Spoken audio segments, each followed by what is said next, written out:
Hey guys, how are you? And thanks for coming. I am Nick, and this is the Real Life Money channel where we talk about topics that schools don't. So let's get started. In this video, we're going over what is a car lease, and we'll be looking at leasing versus buying a car. Why this is important is because we all eventually need cars. We need to go from A to B, B to C, and back to A.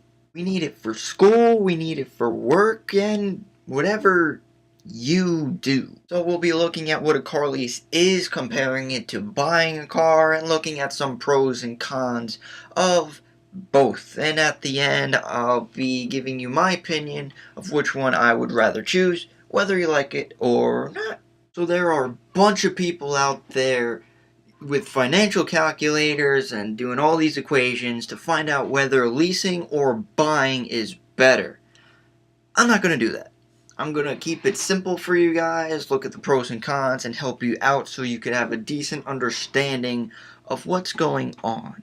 So let's start it off with buying a car. You have two options when you buy a car. You can buy it new, or you could buy it used. If you go to a car dealership, there's something called certified pre-owned.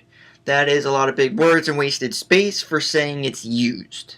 You're not fooling me, car companies. Now, whether you buy a car new or used, unless you have cash for the whole entire thing, you're taking out a loan, which most people do. So throughout this loan, you're going to be paying monthly payments. For the whole loan, average might be around 5 years.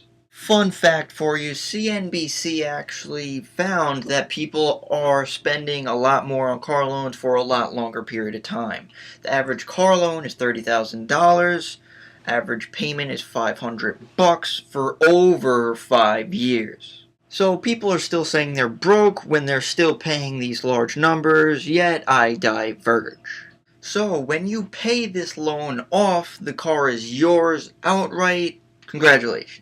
So now getting into the main topic of leasing. Leasing is basically renting a car.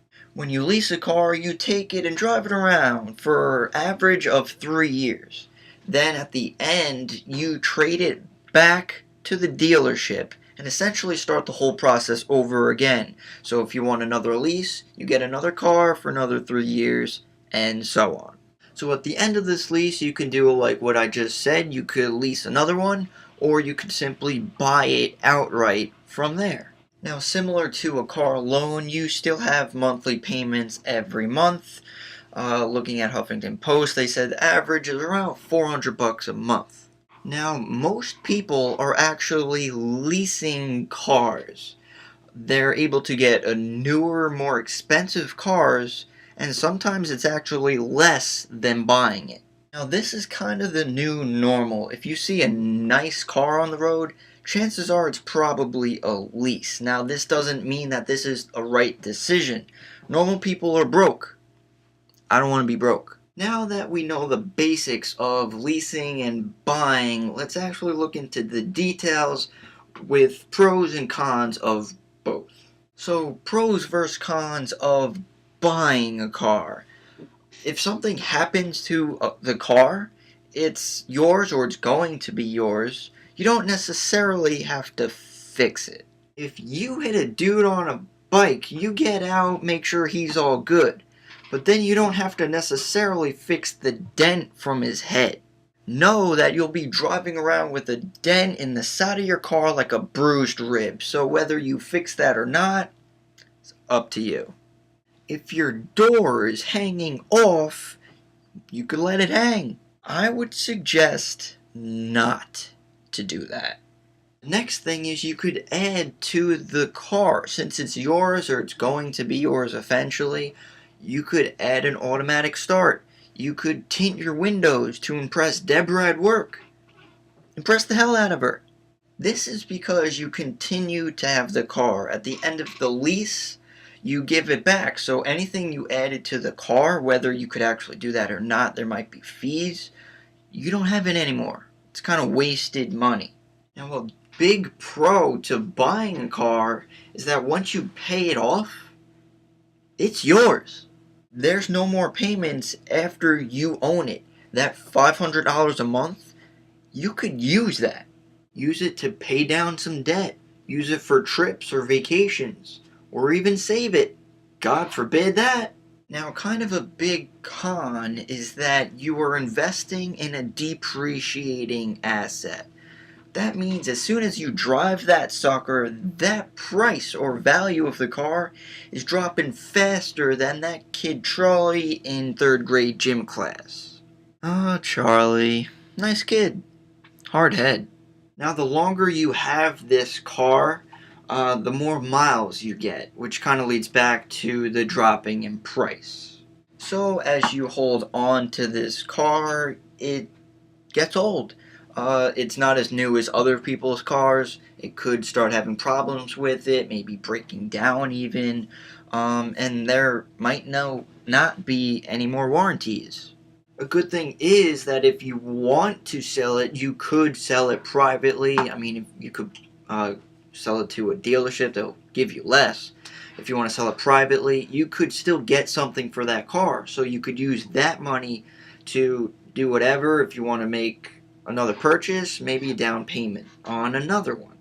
And talking about down payments, when you buy a car, you probably need a down payment to get the loan. So now let's move on to leasing a car and the pros and cons for that.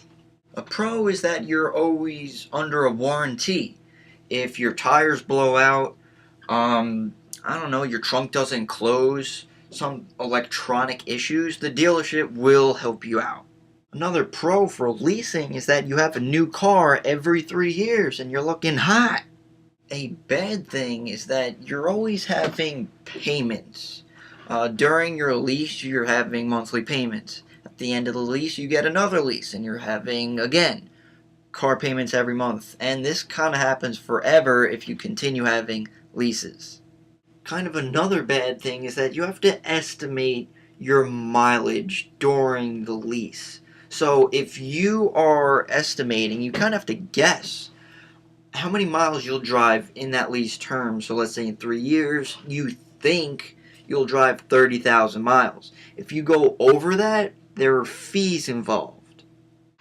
And if you overestimate something at the end of the lease, you could be paying something that you're not even using. And there could be unexpected fees at the end of the actual lease. There could be fees for unexpected or some wear. You have to keep the wear on the car minimal. If there's any dents, you have to fix that. You have to make sure everything is perfect. So if you're driving more than expected, there are fees. If there's a dent, you have to fix that or else there will be fees. You got to take the bodies out of the trunk or there'll be fees. Now, kind of a cool thing with a lease, sometimes you don't need a down payment. Now, yeah, your monthly payments will probably be more because of it, but you don't need any cash now. And the last thing is, the car isn't yours. So those are kind of the major or some of the pros and cons of buying versus leasing. So now it's time for my opinion. I'm the type of person that would buy my car, guys. I would buy a used car, not a new one. I think a new car in any situation is a bad investment because it's so much. You could buy one that's a year or two old and you'll save a few grand and there's no real huge changes with the car. But here's the thing.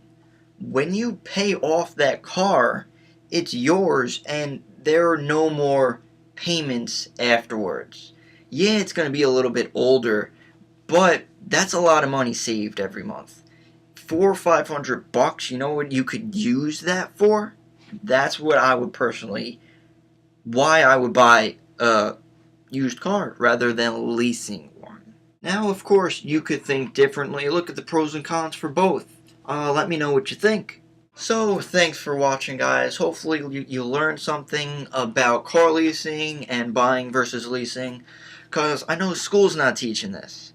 So, If you like and subscribe to my channel, Real Life Money. We talk about these types of topics that schools simply don't. This personal finance, which really relates to everyone because we need to know it whether we like it or not. So, thanks for watching again, and I'll see you in the next one.